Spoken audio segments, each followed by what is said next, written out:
Je suis arrivé au pochoir parce que quelqu'un me devait de l'argent. Et du coup, je voulais faire un truc que je puisse faire aux endroits où il avait l'habitude de sortir pour lui rappeler que c'était une carotte. Donc j'avais fait un pochoir d'une carotte et j'avais marqué Tom la carotte en dessous. Et après j'ai eu l'idée de faire les araignées parce que moi j'ai peur des araignées. Et j'avais des petits chiens et donc en promenant les chiens, je semais un peu des araignées dans la rue.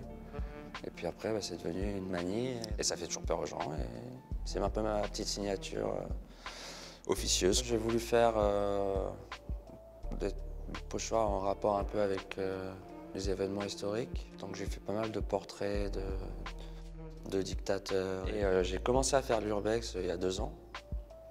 Et du coup, là, je fais des pochoirs beaucoup plus complexes qui me prennent 15 jours à découper. Ça, c'est mon nouveau truc, de couper des pochoirs dont j'ai fait moi-même les photos plutôt que de les reprendre à partir d'un film ou à partir d'images d'archives.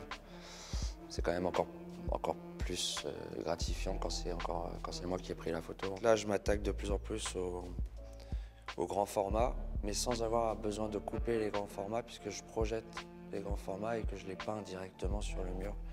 Donc ça mixe un petit peu graffiti, maîtrise de la bombe, un peu comme pour l'araignée là, et pochoir, puisque j'utilise des pochoirs que j'ai découpés et que je projette à travers avec un projecteur suffisamment puissant pour que les lignes soient assez fines. Et sinon là je suis allé à New York aussi, c'est là où j'ai rencontré Tommy.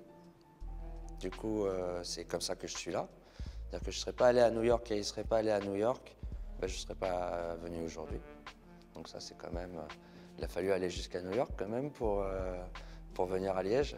C'est quand même, c'est un gros détour.